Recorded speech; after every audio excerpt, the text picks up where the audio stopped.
Take ownership of your life. So he will fabricate all kinds of excuses on why he can't have it. Robert Anthony said something. Robert Anthony said that you can only have two things in life: reasons or results. Notice, reasons don't count. I like that.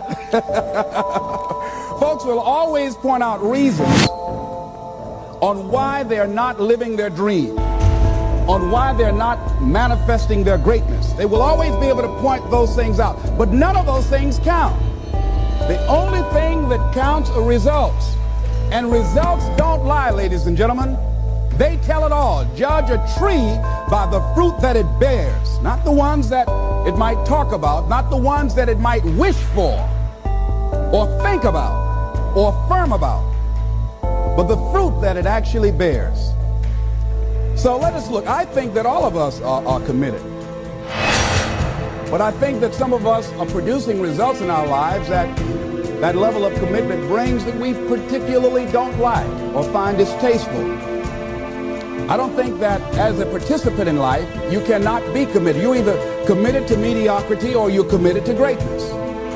You're either committed to being productive or you're committed to being non-productive. You're committed to being happy or you're committed to being unhappy. See, whatever you're doing, however you spend your time, that tells you who you are. So think about what it is you like to create in your life experience. Once I look at how you commit your time, once I do an evaluation on how you spend your time, I can tell you exactly what you're committed to. People that say they have dreams or want to open a business or want to do something differently than what they're now doing, they don't like their jobs, they're unhappy, they're unfulfilled. People who say they want to improve their income level, look at how they spend their time. How they spend their time, the commitment of their time, how they use that will really tell the truth.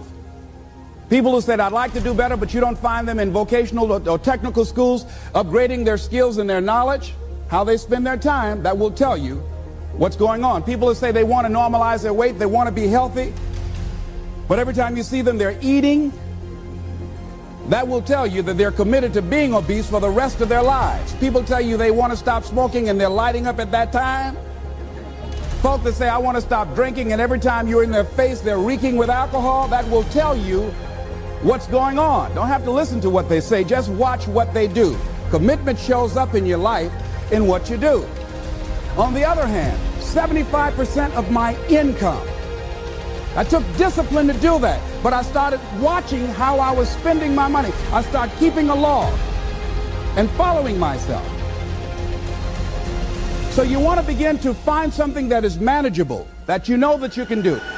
The next thing, in beginning to keep your commitments to yourself, have some friends that will hold you accountable, that won't let you off the hook, that won't tolerate anything less than the best from you. People that will support you in this new way of being, in this new state of consciousness.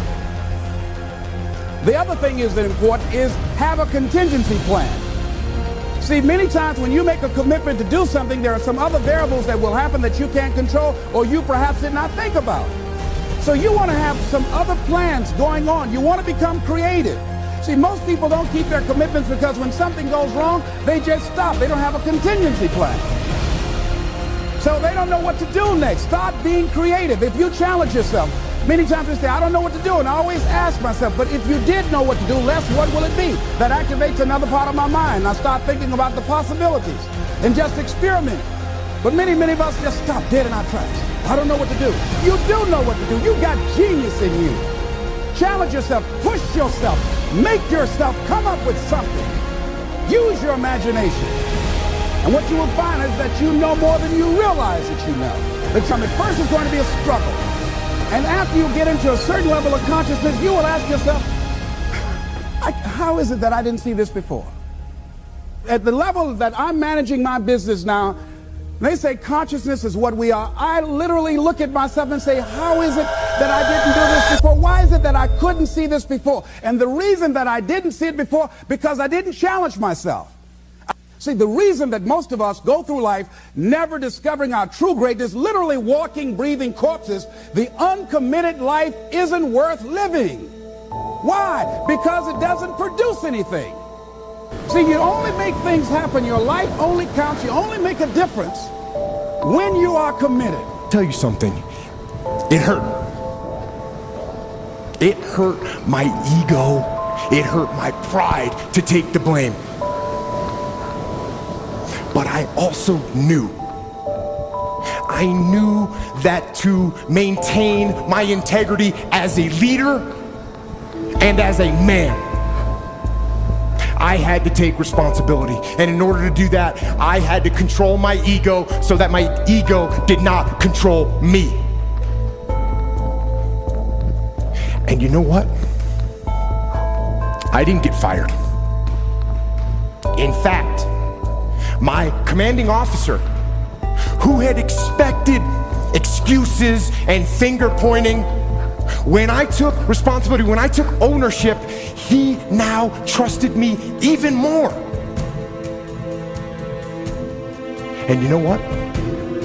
They had the same attitude.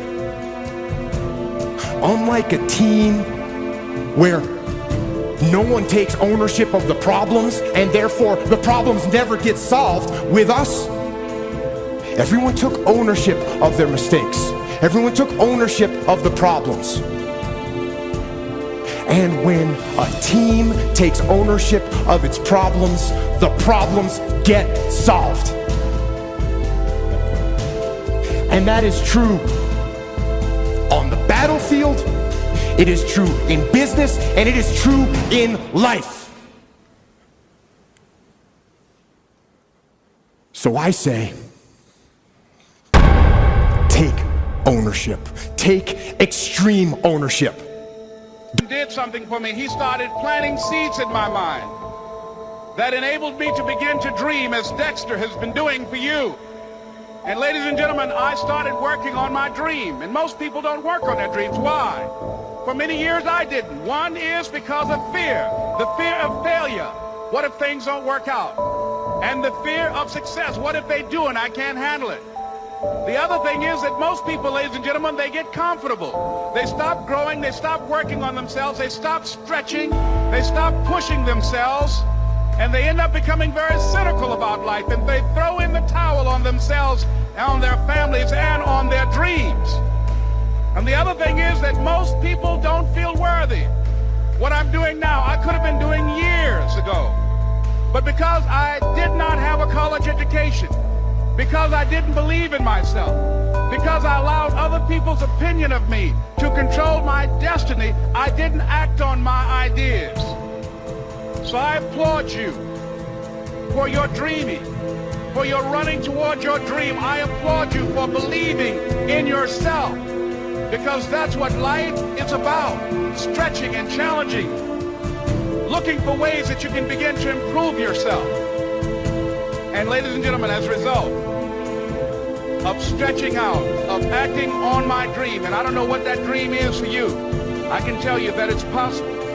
No one could have convinced me that after just over 6 years, I will have my own book entitled Live Your Dreams. Just over 6 years, I will have 5 specials on public television. Just over 6 years, I've done motivational speaking for AT&T, Procter & Gamble, McDonald's Corporation, Xerox, IBM. Just over 6 years. I will now have my own talk show that will premiere on Monday, Labor Day. I'm saying to you, your dream is possible. Until I win.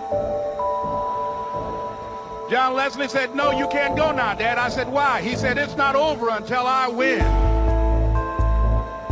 That was his attitude. We sat down and we played several other games. And finally, after the 11th game, John Leslie won, and he got up and he yawned. And he said, I'm ready to go to sleep now. And I'm saying to you, what if all of us took that attitude after we face a rejection and a no, or we have a meeting and no one shows up, or somebody say, you can count on me, and they don't come through? What if we have that kind of attitude? The car's repossessed. Nobody believes in you. You've lost again and again and again. The lights are cut off, but you're still looking at your dream, reviewing it every day and saying to yourself, it's not over until I win. I can live my dream. It's necessary. I work on myself. Surround myself with winners. Become creative. It's me. I've got to make it happen. It's not